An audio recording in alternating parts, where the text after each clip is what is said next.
logic behind the piston puzzle at this point.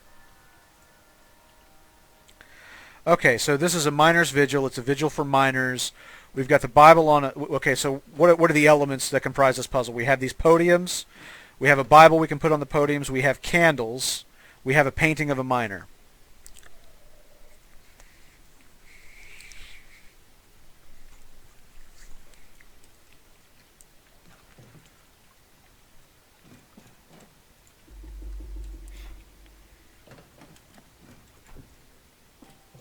A trophy of life or a trophy of death? How many men should die so that others can live? Okay, I think that I did it, but I'm not sure how. I blew out the group of 4 candles. I blew out the group of 5. I blew out the group of 3. And that unlocked it, but I'm not sure.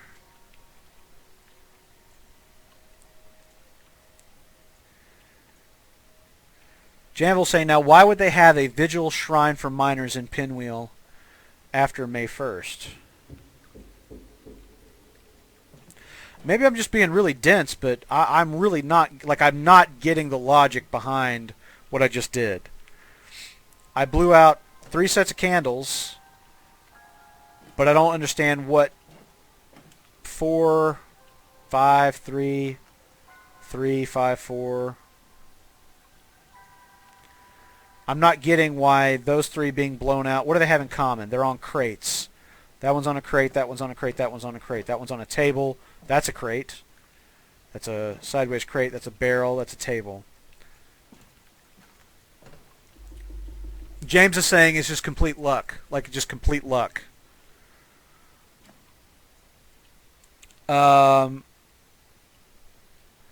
Yeah, James, can you talk about that one just a little bit? Like, I have kind of no idea what just happened.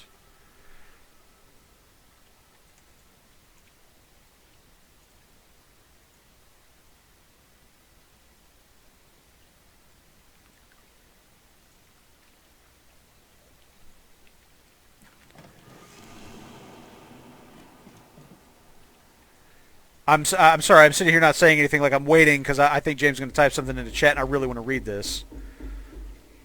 Hey, Brent, if you check the surroundings, when you place a Bible on each podium, you'll see a few miners' lamps appear. What? I didn't see that. Will it work after the puzzle's complete?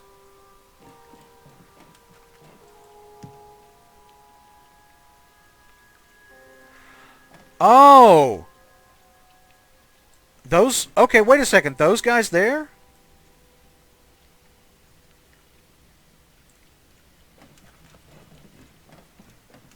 Wait a second. I hadn't even noticed those.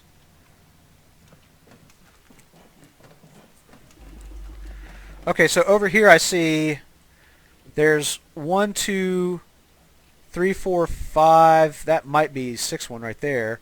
1, 2, 3, 4. 1, 2... Oh, and there's some over here too.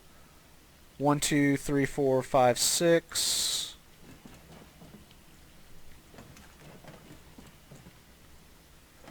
One lamp for each dead miner. 23. 23 miners dead. So you got to blow out, so there's 23 candles. 1, 2, 3, 4, 5, 6, 7, 8, 9, 10, 11, 12, 13, 14, 15, 16, 17, 18, 19, 20, 1, 2, 3. It seems so obvious in hindsight. It seems so obvious in hindsight. 23 miners were killed. They've said that number so many times. 23 miners killed. 23 candles lit for each miner.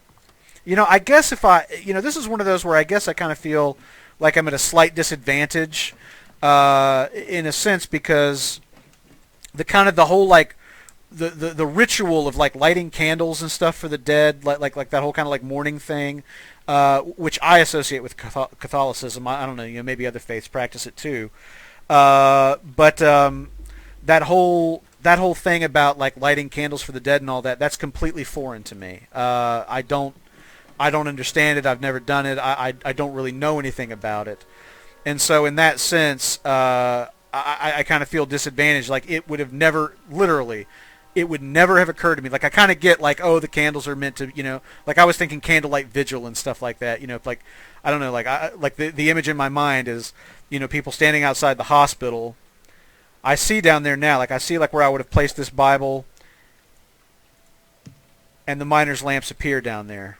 1, 2, 3, 4, 5 of them, and I place it here, and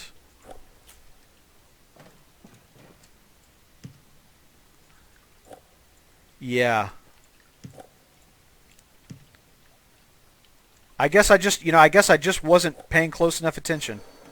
But anyway, yeah, I was just going to say that puzzle was really, that was a really interesting one for me because I feel like culturally I'm completely on the outside of the thought process behind it or something like that. Although logically I probably should have deduced the 23 miners, 23 candles things. That's cool. That's very, very cool. Let me check up on chat, see if there's anything that I've missed here. When the puzzle was not complete, only a few lamps would appear. Sheldon says I was freaking lucky. You're right. I was very right. Tralmaza, leave the 4s out. 7 plus 3, 5 plus 3, 3. And I think that's almost exactly what happened. You could add the lamps that would appear. Tralmaza said 5 plus 5, yeah. James is saying that's interesting how culture could affect puzzle solving. Yeah, well, I mean, and in the same way, like, we were talking yesterday about the puzzle in the schoolroom, where you have to deduce from like what's written on the board. You know that you need to write in the last item from the spelling list, and you go around and everybody's spelling list only has the first letter of that last word, and it's an S. You'd have to know that. But you figure out that like the items that are on the spelling list are physical items that are in the room. Teapot, teacup, torch, etc. If you had never moused over one of the wrenches in the game to see that it's referred to as a spanner, or if you hadn't found the note that talks about it being a spanner, like there were several people in chat. Like I know a wrench is called spanner in the UK, just from watching Top Gear and stuff. But there are several people that says I would never have gotten that. Like it would never have occurred to me that the wrench was the thing that started with S. And that's just one of those, because it's just nomenclature. It's just the difference, between what we call that object here in North America versus what you guys call it in the British Isles. So that's like one way that culture, could affect your level of difficulty with the puzzle.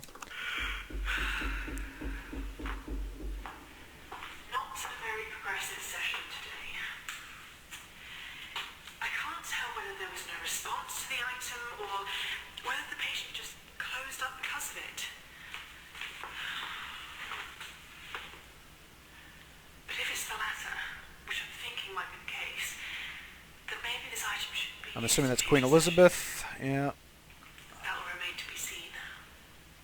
Service medal. However, I don't see this as a wasted exercise. Can't quite read what's on the back. For campaign service. At least for making our way through the list.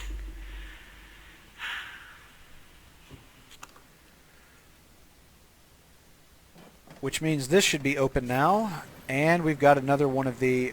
Are those chocolates from the theater that I see there? Those look like chocolate treats.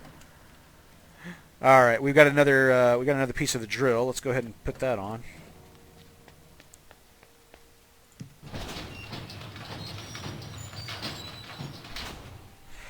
All right, so that means at this point that we can go back down to the 480 fathoms level, and in theory we'll work all that out. However,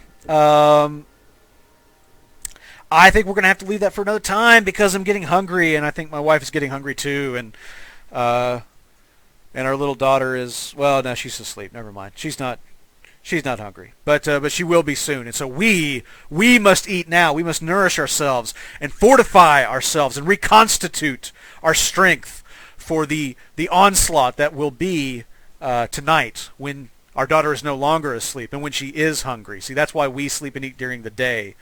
It's very much like Howard writing Conan, and he tells that great story about how Conan appeared to him in his peripheral vision and told him, "Sit at your typewriter and write the tale that I'm going to tell you, and if you turn around even for a moment, I will behead you with this axe." And so he wrote and wrote and wrote all night long until he was exhausted, and then when the sun came up, he finally dared look around, and Conan was gone.